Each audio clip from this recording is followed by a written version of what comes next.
المعلمين ومشايخنا شيخ الإسلام والفاتح أعوذ بالله من الشيطان الرجيم بسم الله الرحمن الرحيم الحمد لله رب العالمين الرحمن الرحيم مالك يوم الدين إياك نعبد وإياك نستعين الصراط المستقيم صراط الذين أنعمت عليهم غير المغضوب عليهم ولا الضالين رب اشرح لي صدري ويسر لي أمري واحلل عقدة من لساني يفقهوا قولي سبحانك لا علم لنا إلا ما علمتنا إنك أنت العليم الحكيم اللهم زدنا علما وارزقنا فهما يا رحمتي وفضلك yang kasih nanti masjid baru dah ni lomo yang baru siapa samai yang dihormati yang tadi bawa samai masih Ali jatuh masuk masjid Muslimin muslimat yang dirahmati Allah sekalian. Alhamdulillah, syukur kepada Allah SWT dengan izin dan karunia Allah SWT dapat kita bertemu dalam dunia pelajaran kita. Mudah-mudahan semua kita ini akan berikan kebaikan dan pelajaran yang sebaiknya oleh Allah SWT. Kita menggunakan kitab Mustika Hadis jilid yang ke-3 sekarang. Kita masih lagi dalam perihal puasa. Itu kita dah sebut tentang orang kata perkara yang membatalkan puasa yang cuma kena ganti. Dan yang dia ada dua. Jadi puasa yang ganti dengan puasa, dan yang kedua pula ganti puasa dan juga dengan kafarah atau fidyah. Kafarah. Yang membatalkan puasa dan mewajibkan qada dan kafarah.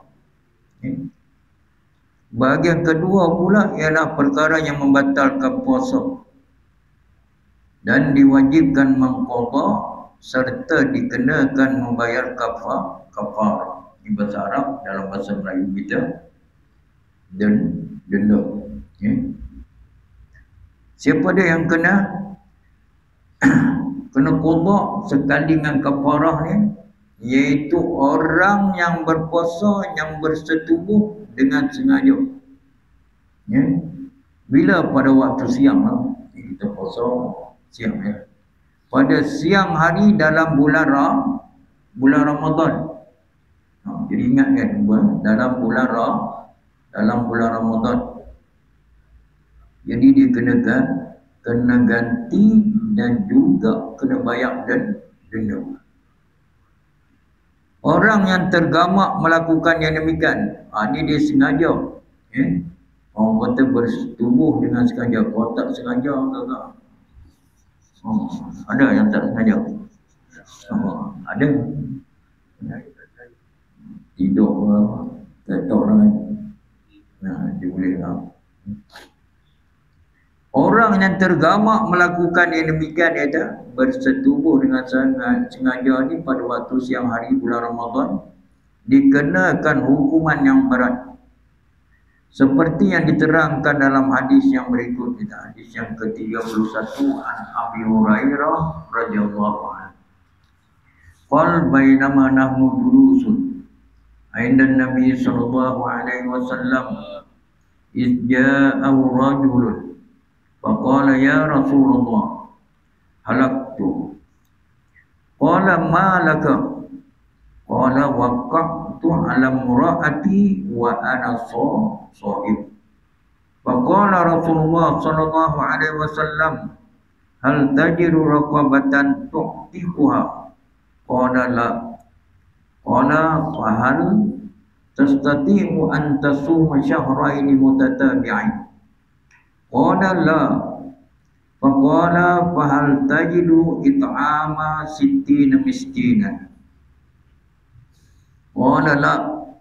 Faqala famakasan Nabi sallallahu alaihi wasallam wa baina nahnu ala dhalika utiyan Nabi sallallahu alaihi wasallam bi'arakin tamrud Qala aina sa'il? Faqala ana qala khudh hadha fatasaddaq bih. Faqala ar-rajulu ala afqara minni. Ya Rasulullah, wallahi ma baina la baitai ma baina la bataiha ahlu baiti afqaru min ahli baiti. Fadhahikan Nabi sallallahu alaihi wasallam hatta badat anyabuhu summa qala at'imu ahlaka. Rawahu Bukhari. Jadi hadis yang ke-31 daripada Abu Hurairah. Maklum Abu Hurairah dia lewat masuk, orang kata lewat masuk Islam, tapi dia banyak orang kata meriwayatkan hadis. Sebab dia banyak, salah satu dia banyak bersama Rasulullah sallallahu alaihi wasallam. Dan dia ikut Nabi, dia tak payah dia duduk di orang kata di masjid Nabi. Salah seorang daripada ahli sufah gitu. Ahli sufah ni apa yang Nabi makan dia makan. Itu. Jadi dia duduk banyak dengan Nabi sallallahu alaihi wasallam. Jadi dia banyak meriwayatkan hadis. Dan dia tak kerja.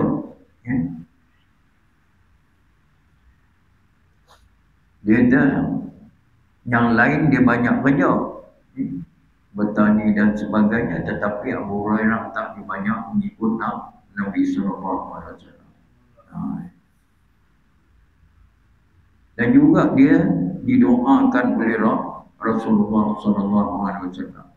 Jadi macam itulah Nabi ajak kita macam mana kita kena mendamping dengan orang yang baik, dan kita kena minta doa sebenarnya. Minta doa dengan orang baik. Kita sekarang dah tak ada ada lagi minta doa dekat orang baik-baik. Tak ada nak berkawan orang baik betul. Dia nak berburu orang baik dah. Kan? Yang sekarang ni dia kira ada orang kata berita yang salah satu berita sensasi ni orang jenis kain lebay tu semua. Kan? Datuk guru, ustaz tu semua. Benda lain tak. Tu lagi sensasi. Kira rare orang tu. Berita. Jadi Abu Hurairah ni dia, walaupun dia lewat, tapi dia banyak mengikut Nabi sallallahu alaihi wasallam. Jadi dia banyak meriwayatkan hadis Nabi sallallahu alaihi wasallam. Tu yang kita ni, salah satu dia Nabi kata apa? Jadilah kita ni kunna aliman au muta'alliman au mustami'an au muhibban wala takunil khamisah. Dan jadilah kamu orang yang alim, artinya orang yang mengajar, aliman, muta'alliman, orang yang menuntut ilmu. Yang orang menuntut ilmu ni dia menjadi duduk satu tempat atau dia belajar ilmu yang macam kita ni bukan. Lepas tu mustami'an, ni macam kita. Ini dia panggil mustami'an. Muhibban, muhibban ni kasih pada orang. Tiga atas tadi dikasih. Dikasih orang alim, kasih pada orang yang belajar ilmu. Lepas tu dia kasih pada mustami'an, bagi makan kamu semua. Kan? Dulu dah, daripada dulu tak ada makan. Bagi makan lah kamu semua, bagi orang yang belajar ni. Ataupun bantu, bagi duit untuk masjid bayar sagu hati pada orang kata pada orang bagi kuliah. Tapi ada orang kata tak sepatut orang ngajak ambil duit kuliah. Sagu hati, gagak tak apa. Gitu. Dia Rasulullah dulu tak ambil duit pun. Dia ingat orang main mengajak main jalan kaki main jalan kaki apa semua, tak makan pun apa semua kan. Gitu. Jadi Abu Hurairah, dan juga Nabi mengajak kita macam mana cara kita hidup. Artinya orang kata kena berdamping dengan orang yang berilmu, itu orang baik. Kita ni kena berdamping dengan orang baik. Sedikit kita ulang je lah tu, ulang tentang Abu Hurairah, sahabat Nabi SAW. Semasa kami sedang duduk di sisi Rasulullah SAW. Tu tengok, dia orang ni duduk, orang kita duduk dengan orang alim. Itulah yang diajar oleh Imam Ghazali. Kalau Imam Ghazali dia ada apa? Salah satu perkara yang bila kamu lapang, atau masa kamu ada, duduklah bersama dengan orang alim, bantu orang alim.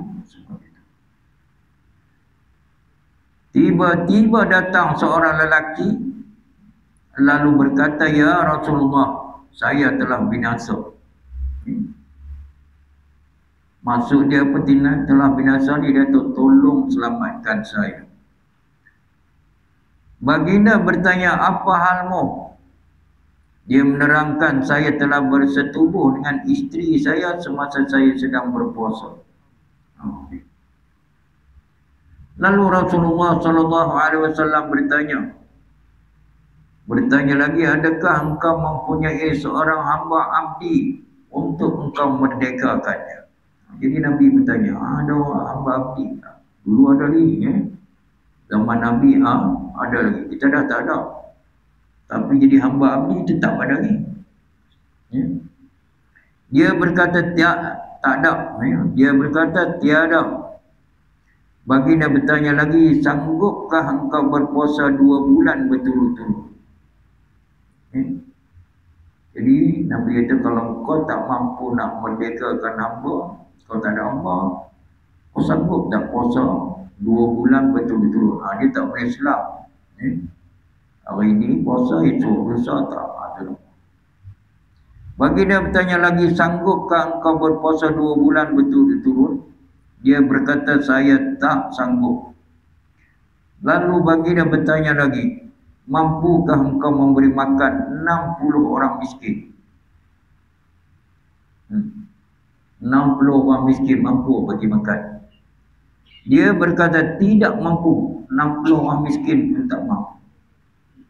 Perawi hadis ini Abu Hurairah berkata, setelah itu Nabi Muhammad SAW terhenti sebentar daripada bertanya kepada orang itu. Maka dalam masa kami sedang menunggu kesebelahannya, Nabi berhenti je tanya dekat orang tersebut. Tiba-tiba datang orang membawa kepada baginda satu bakul besar buah tamar. Lalu baginda bersabda, "Mana orang yang bertanya tadi?" Mendengar itu dia menjawab, "Saya." Baginda pun bersabda, "Ambillah sebakul tamar ini dan sedekahkanlah." Nabi dia, ingat ni, Nabi dia tak terima sedekah, tetapi dia terima hadiah gitu.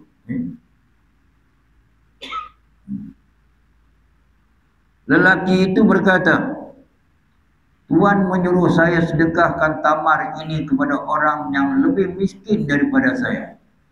"Ya Rasulullah, demi Allah, tidak ada mana-mana keluarga di negeri Madinah ini yang lebih miskin daripada keluarga saya." Jadi Nabi bila ada orang bagi kurma tadi, dia pun bagilah dekat orang yang tanya tadi. Tapi dia kata, di negeri Madinah ni ada lagi kan yang miskin lebih daripada aku. Rasulullah SAW ketawa besar mendengar tu. Jadi dia pun gelak. Ya Rasulullah gelak. Kemudian baginda bersabda, "Kalau begitu dia, berilah tamar ini kepada keluargamu untuk dimakan." Jadi di sini Nabi nak beritahu, orang kata apa? Hadis ini diriwayatkan juga oleh Imam Muslim, Imam Ahmad dan imam-imam ahli hadis yang lain, termasuk Tirmizi dan Tabrani. Jadi kandungan hadis ni menerangkan perihal seorang lelaki datang menghadap Rasulullah SAW dalam keadaan cemas. yakni meminta fatwa itu kepada baginda kerana dia telah terdorong melakukan dosa besar bersetubuh dengan isterinya semasa dia sedang berpuasa dalam bulan Ramadan.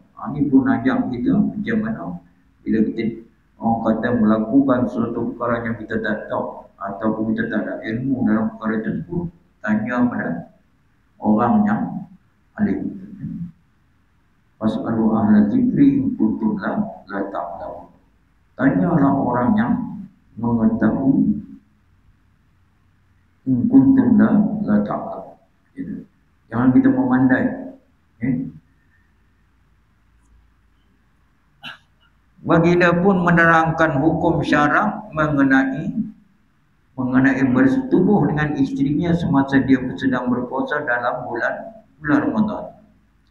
Iaitu hendaklah dia menebus dirinya daripada dosa itu dengan membayar denda kafarah tadi. Dengan salah satu daripada 3 cara. Seperti yang tersebut dalam hadis ini. Yang pertama tadi, dia kena, kalau dia ada hamba, merdekakan hamba. Kalau dia tak ada hamba, dia kena berpuasa 2 bulan berturut-turut. Kalau dia tak boleh berpuasa, dia kena bagi makan 60 orang miskin. Mendengar fatwa yang demikian, orang itu merayu lagi dengan berkata bahawa daripada segi wang ringgit, dia tidak mampu memerdekakan seorang hamba abdi atau memberi makan kepada 60 orang miskin. Daripada segi tenaga pula, dia juga tidak mampu berpuasa 2 bulan berturut-turut. Jadi dia mungkin orang kata kerana tuanya atau kerana kesihatannya. Jadi mungkin orang ni dia tak boleh puasa sebab apa? Sebab kerana tua dia. Dan juga mungkin kesihatan yang tak membolehkan dia puasa 2 bulan berturut-turut. Oleh kerana tidak ada jalan lain selain daripada membayar kafarah yang tersebut, maka baginda terhenti sebentar daripada memberikan apa-apa arahan. Mujurah tidak lama kemudian datang orang membawa hadiah kepada baginda, sebuah bakul besar berisi buah tamar. Itu yang tadi saya sebut tadi. Nabi dia tak terima sedekah, tapi dia terima hadiah. Baginda pun menyuruh memanggil lelaki itu, lalu diberikan sebakul buah tamar yang baru diterimanya. Sambil bersabda, ambillah buah tamar ini dan sedekahkanlah kepada orang-orang miskin.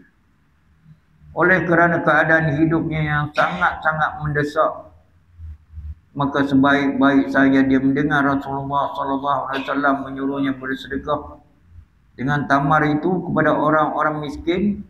Berkatalah dia dengan penuh harapan, ya Rasulullah, demi Allah tidak ada mana-mana keluarga di negeri Madinah ini yang lebih miskin daripada keluarga saya.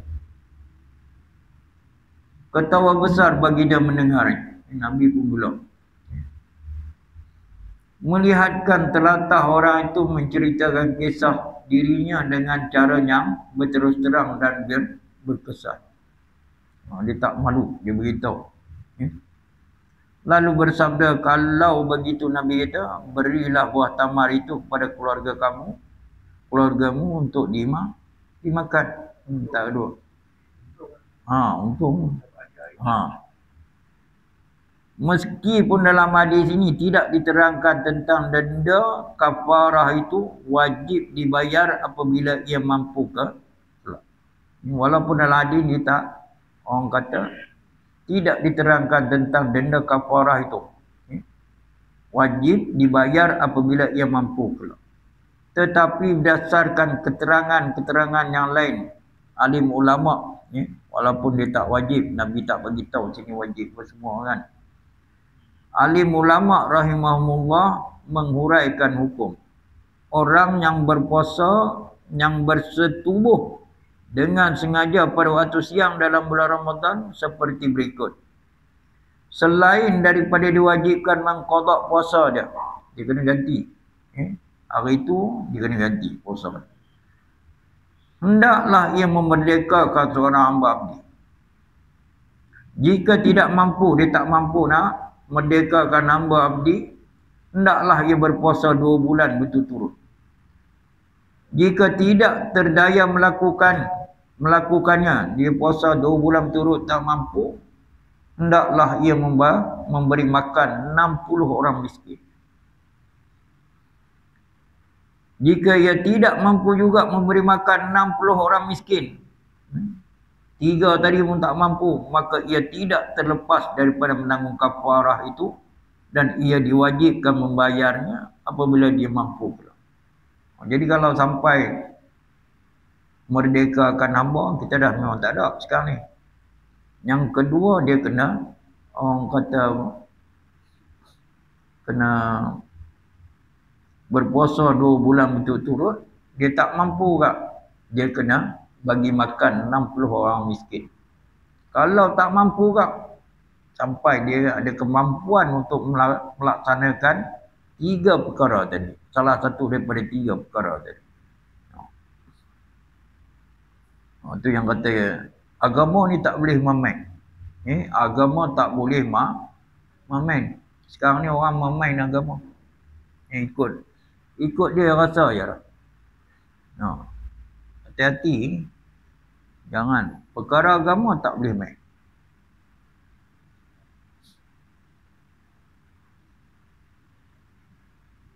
Hanya orang lelaki yang diwajibkan membayar kafarah disertakan dengan qada sehari, sementara isteri yang disetubuhi tidak dikenakan kafarah tetapi hanya diwajibkan mengqada puasa saja. Jadi perempuan tak kena. Kalau suami isteri tadi, suami kena qada puasa dan juga bayar kafar, bayar denda tadi. Perempuan qada puasa. Kafarah tadi yang kata orang kata memberi makan 60 orang miskin.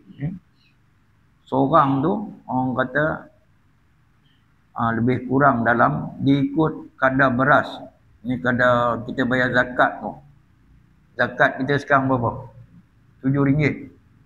Tapi kalau yang guna beras putih RM14 gitu. Dia 1/4 daripada harga beras tadi. Lebih kurang RM1 lebih, tapi kita kira RM2 tak mudah dah. Jadi kalikanlah 60 kali dengan RM2 dah mudah dah. Dia RM1.75 macam itulah.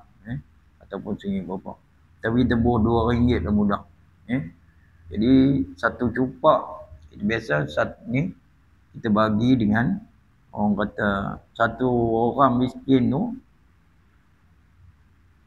kita bagi dengan satu orang miskin, kita bagi harga dengan kadar zakat fitrah kita tadi. Tapi kita biasa sekarang dah kita guna beras putih kan. Yang beras Pak Ida Basmati tak ada dah sekarang. Beras tempatan ada ke? Ada. Harga murah. Sekarang beras berapa dah? 33 kan. Paling murah 33. 30 lebih lah kan. Ada lagi murah ke?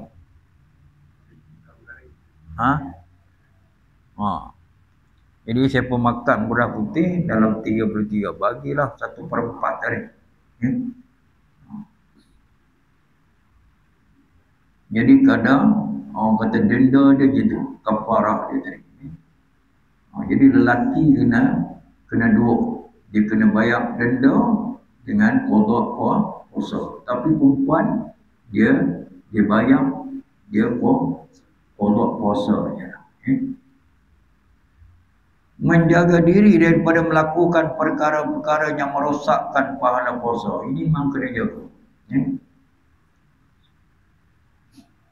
Sebab apa? Sebab kita nak kelebihan, kena jaga lah. Kalau kita nak sempurna di sisi Allah SWT, kena jaga. Jadi dalam perkara wajib, dia ada perkara sunat. Jadi untuk menyempurnakan sunat tadi, menyempurnakan perkara wajib tadi, perkara sunat, jangan kita tinggal. Dan kita pun dah Nabi beritahu, ketika mana? Ketika ditimbang amalan kita nanti, amalan pertama yang ditanya iaitulah sebab sembahyang. Bila sembahyang hamba tu kurang, Allah suruh tengok sembahyang sunat je. Supaya apa? Supaya menyempurnakan sembahyang wajib tadi. Ingat ni, kalau sembahyang kita tak sempurna, ketika orang kata timbang nanti sembahyang tak sempurna apa semua ada ke? Allah bagi peluang lagi supaya tengok sembahyang sunat. Begitulah dengan perkara-perkara lain. Jadi ibadat yang lain, perkara wajib tadi dia ada perkara sunat dia, macam puasa ada sunat dah. Jadi sunat tadi menampung kekurangan dalam puasa wajib dia. Jadi kita kena jaga. Jadi perkara sunat kena buat. Jadi kita jangan tinggi-tinggi. Seboleh mungkin perkara, orang kata perkara kebaikan ni jangan kita tinggalkan. Sebab apa? Sebab dia akan membantu kita. Itulah hidup kita sunat. Kita sentiasa melakukan perkara baik. Untuk apa? Untuk kehidupan kita di akhirat. Jadi ingat, hidup di dunia ni bukan sekadar hidup senang. Inilah kehidupan kita di akhirat. Kalau kita merapu hidup, merapulah di akhirat nanti. Itulah kehidupan. Ingat, jadi baik hidup kita, baiklah di akhirat. Kalau kita tak baik, tak baiklah. Jadi itu yang kita, Islam ni dia bersuruh bangkit tengah malam satu sebab apa? Untuk muhasabah diri. Muhasabah ni apa? Untuk kita tengok diri kita ni baik ke tak baik ke semua. Kita kalau ikut sekarang KPI lah. Kalau dia orang kata penjawab awam semua, dia akan tengok KPI. Jadi KPI kita mana kita tengok waktu kita. Itulah muhasabah. Time muhasabah tu lah.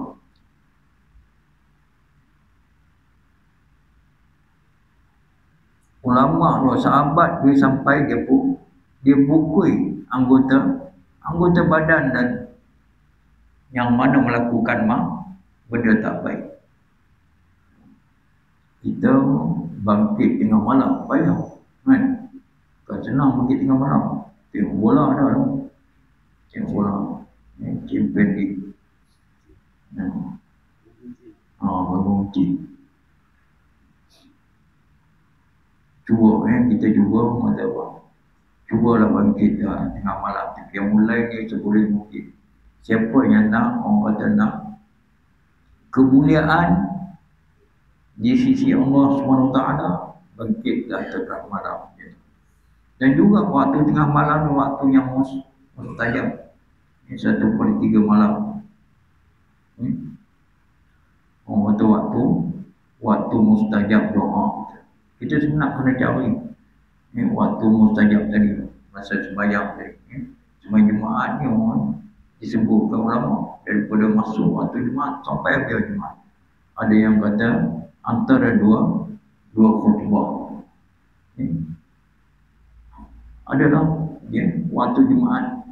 Jadi ada satu masa yang dimakbulkan oleh Allah SWT doanya. Jadi kita orang yang berpuasa bukan sahaja dituntut oleh syarak menjaga diri daripada perkara-perkara yang membatalkan puasa, bahkan juga daripada setiap perkara yang merosakkan pahala puasa. Jadi kena jaga sebenarnya. Sebab apa? Pahala puasa ni Allah kata adalah ajizi.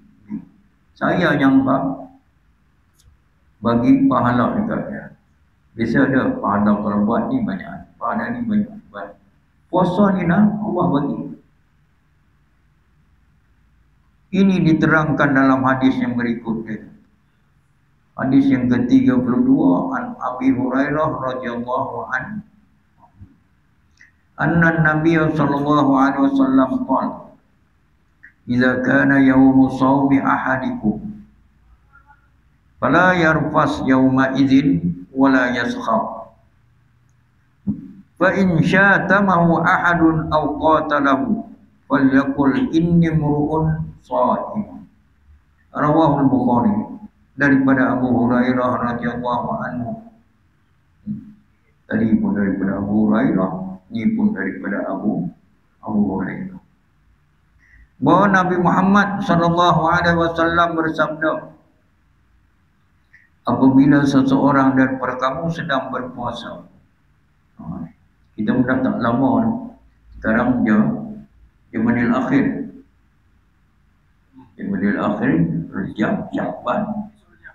Oh, isu Rejab lah. Rejab, Syakban, Ramadan. Dah tak lama. Sekejap je dah. Orang dulu dia berdoa supaya sampaikan Ramadan. Dia habis puasa pula 6 bulan, dia berdoa minta dimakbulkan, diterima amalan dia pada bulan Ramadan. Lepas tu masuk pula 6 bulan ni dia doa lah. Kita tunggu Rejab, Syakban, Allah membarik fi Rejab, Syakban, wabaligna Ramadan. Kita sampai bulan tu je lah. Tapi Alhamdulillah kita dapat orang kata belajar awal yang kita sebut tentang hadis tentang Ramadan. Jadi Abu Hurairah kata bahawa Nabi Muhammad SAW bersabda, apabila seseorang daripada kamu sedang berpuasa, bila kita puasa, maka janganlah dia melakukan sesuatu yang keji. Keji ni pun perkara yang tak baik atau perkara yang maksiat. Atau marah menjerit-jerit.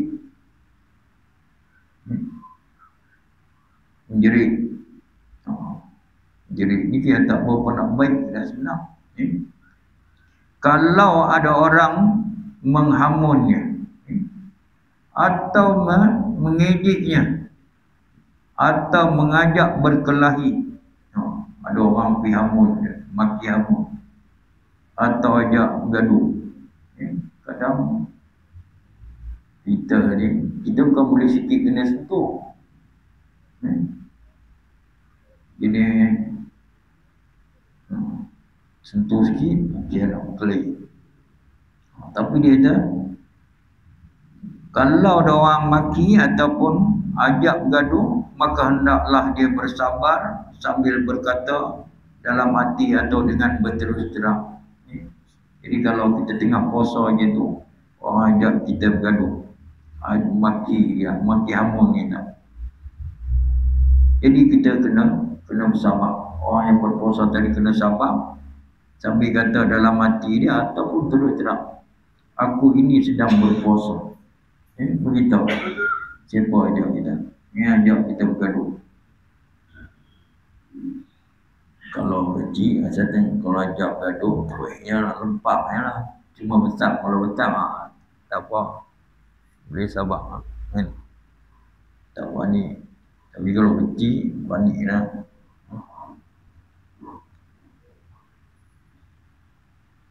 Agak-agak boleh sabar lah kita time bulan puasa.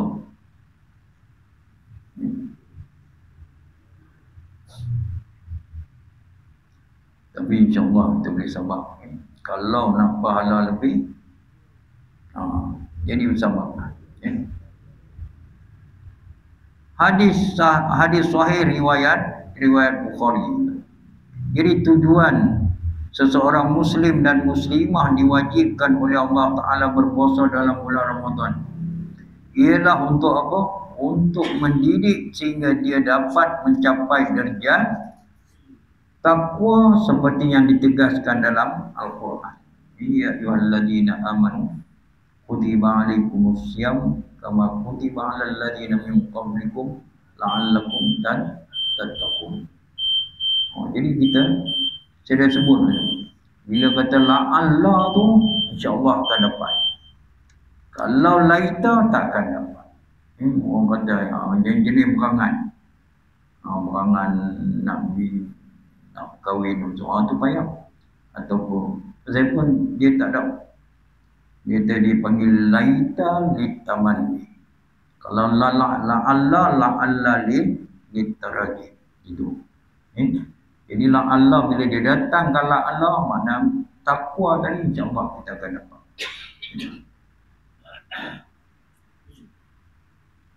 Azan. Laluan azan baca sikit.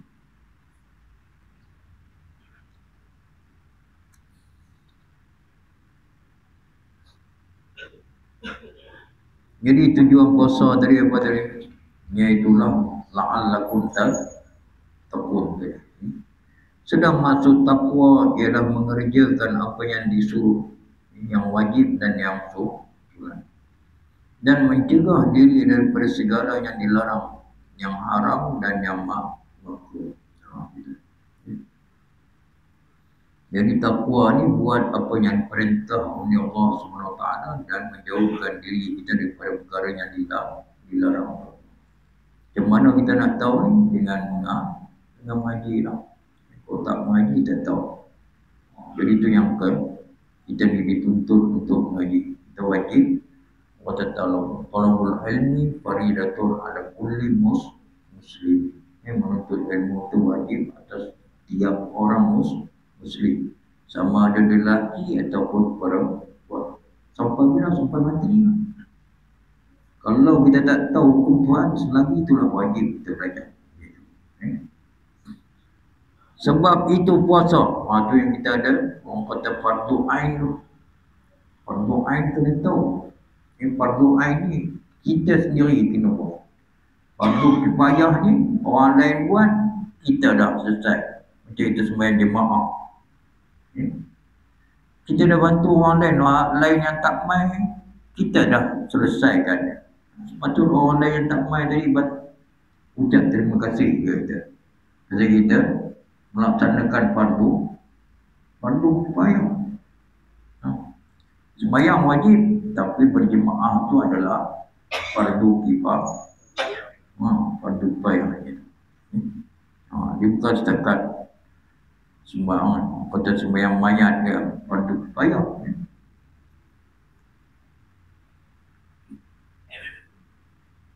Sebab itu puasa yang sempurna dan diredai Allah bukan setakat menahan diri daripada makan dan minum dan segala yang membatalkan puasa. Bukan setakat kita orang kata puasa ni apa? Instan daripada matahari terbit sampailah tenggelam matahari.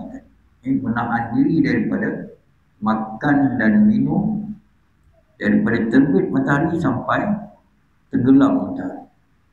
Dia bukan sekadar itu, tetapi hendaklah juga membendung segala anggota dan panca indera daripada melakukan sesuatu yang merosakkan pahala puasa.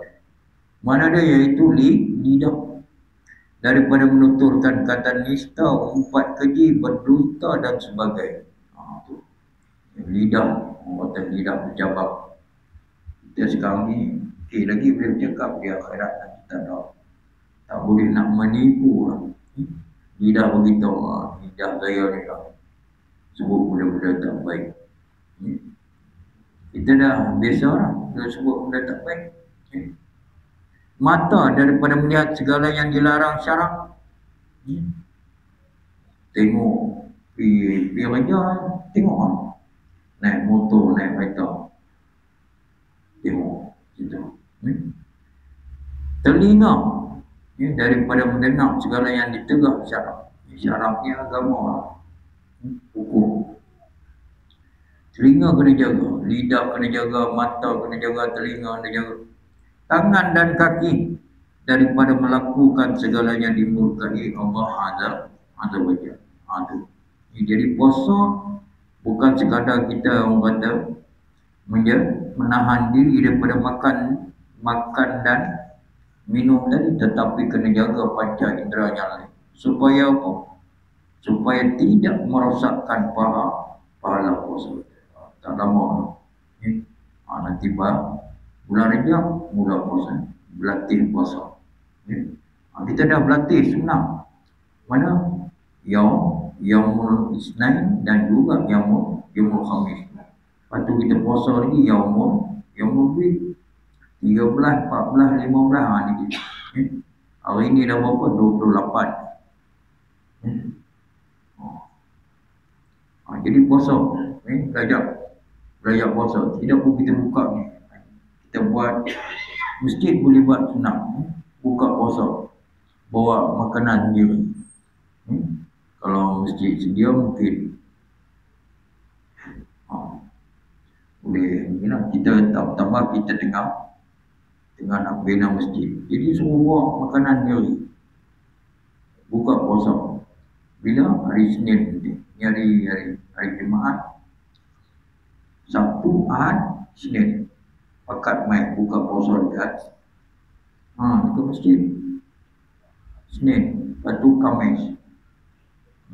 Boleh buat. Kadang kita nak puasa seorang tak seronok juga kadang. Orang kata payah juga kita nak puasa. Ramai-ramai boleh. InsyaAllah. Beritahu esok hari Senin kita puasa. Lepas tu berbuka puasa di masjid. Tapi bawa makanan sendiri. Dan kita pun tahu kelebihan kita bagi orang berpuasa tu. Macam kita dapat pahala apa yang dia buat. Tanpa mengurangkan pahala puasa kita sendiri. Kita dapat pahala puasa dia. Ini diterangkan dalam hadis yang berikut. Ini hadis yang ke-33. An Abi Hurairah radhiyallahu anhu qala Rasulullah sallallahu alaihi wasallam man lam yada' qawla dzur wal 'amala bi wal jahla falaysa lillahi hajah fi ayyada'a ta'amahu wa syarabahu. Jadi itu penting pada hadis itu. Hadis yang ke-33 tentang orang kata menahan diri kita daripada melakukan perkara yang boleh merosakkan pahala. Jadi mudah-mudahan puasa kita akan sempurna. Macam mana kita nak menyempurnakan puasa kita? Dengan melakukan perkara yang itu, perkara sunat, dan menjaga diri kita daripada melakukan perkara-perkara yang keji ataupun yang dilarang oleh Allah SWT. Jadi saya beri dengan kurba bi'adha wa Assalamualaikum warahmatullahi wabarakatuh. Bismillahirrahmanirrahim. Alhamdulillahirrahmanirrahim. Wassalatu wassalamu ala asyrafil anbiya'i wa ala alihi wa sahbihi ajma'in. Allahumma inna na'udzubika min ilmin la yanfa'. Allahumma anfa'na bima 'allamtana wa 'allimna ma yanfa'una. Alhamdulillahi ala kulli halin. Wa na'udzu billahi min adzabil nar. Sallallahu alaihi wa ala alihi wa sahbihi ajma'in. Alhamdulillahirabbil alamin. Taqabbalallahu minkum wa minkum.